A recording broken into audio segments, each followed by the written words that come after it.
Hello जी, कैसे हैं आप सब। उम्मीद करते हैं कि आप सब बहुत अच्छे होंगे। और आज का ब्लॉग शुरू करते हैं।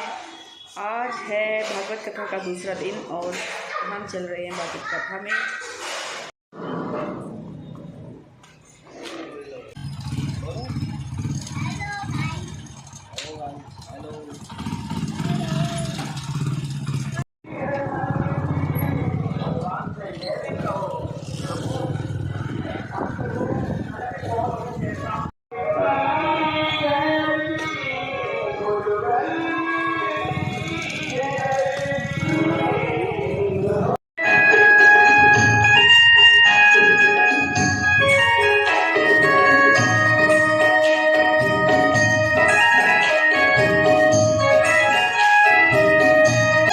जब प्राण आवे कोई रोग ना सतावे, जब प्राण आवे कोई रोग ना सतावे, कोई रोग ना सतावे, कोई रोग ना सतावे,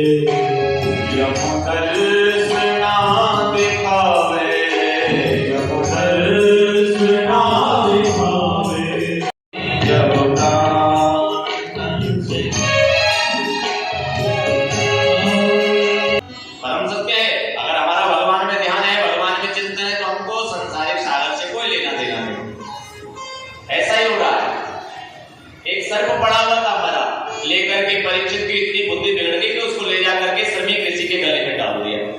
चले गए आगे। श्रमिक ऋषि के बेटा है श्रृंगी ऋषि। श्रृंगी ऋषि आते हैं, आकर के देखते हैं, अरे मेरे पिताजी के गले में सर्प किसने डाला। रोने लगे, रोदन करने लगे, श्राप दे दिया। क्या श्राप दिया? जिसने भी मेरे पिता के गले में सर्प डाला है 7 दिन में मृत्यु को प्राप्त हो जाए। थोड़ी देर बाद श्रमिक ऋषि अपनी तपस्या से जगे।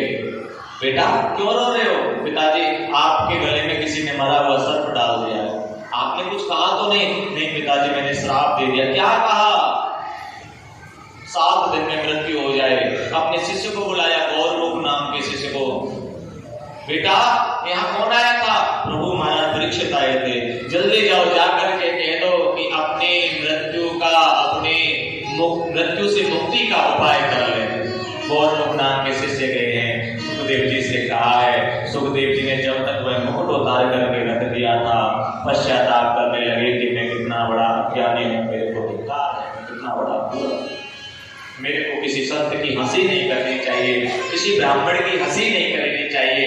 जिसका किसी भी कार्य में हस्तक्षेप नहीं है उसको कभी गाली मत दो, उसको कभी भी दंडित मत दो। ये हमारा नियम में होना चाहिए, ये इंसानियत का भाव होना चाहिए।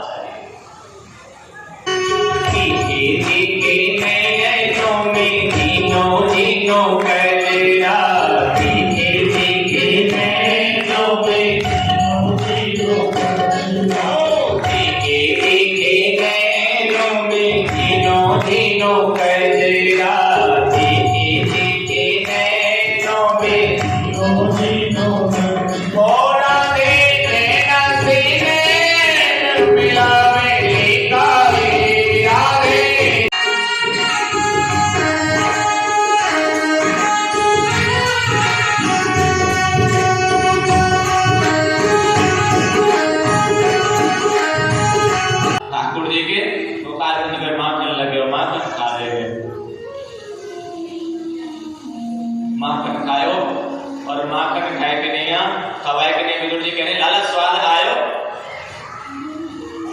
स्वाद आयो प्रभु, स्वाद आयो, अच्छो लगो ना काका जी। क्योंकि उससे पहले विदुरानी जी भगवान को कुछ अर्पण करा चुकी थी। क्या? पास में जो केले के वृक्ष थे ना, उन पर 2-3 केला लग गए पके पके से। ऐसी सुध में खो गई, ऐसी बाबरी गई, केला की जो गिरी है भाई तो नीचे गिरा में और छिलका दे दी जाए ठाकुर जी को। ठाकुर जी छिलका ने खाएंगे 2-3 दिन, प्रेम है प्रेम है। फिर कह रहे हैं विदुर जी लाला स्वाद आयो? काका जी स्वाद तो मुझे 2 ही जगह आयो आज। अच्छा बोले कहाँ? एक तो बिल्ली के बेरट में और पर एक काकी जी के चिलकान में विदुरानी जी चेहरा ढक करके रो पड़े और क्या कह रही है, वाह गोविंद वाह, अरे तुमने उन छिलकों में, निस्वाद छिलकों में स्वाद पहचान लिया, धन्य है आपकी प्रभुताई, धन्य है। मुझे नहीं पता था कि आप कैसे हो, मैंने तो सिर्फ आपका गुणगान सुना था, मुझे नहीं पता था कि आप कैसे हो। सुंदर स्वरूप में विदुर जी को अपनी ब्रज की लीलाओं का गान कराया है कि मैंने ब्रज में ये लीलाएं की, और आने वाली कथाओं को कल सुनेंगे। और जिनको जो भोजन की व्यवस्था, पूजा की व्यवस्था, प्रसाद की व्यवस्था बतानी है, जो माताएं हैं, और उन माताओं में किसी को बता सकते हैं, क्योंकि ये जो व्यवस्था है ये आप सबकी है, ये विशेष ध्यान रखें और भगवान कृपा करें, आनंद करें आप सभी भक्तों के ऊपर, जो कि आप अपना अनमोल समय निकाल करके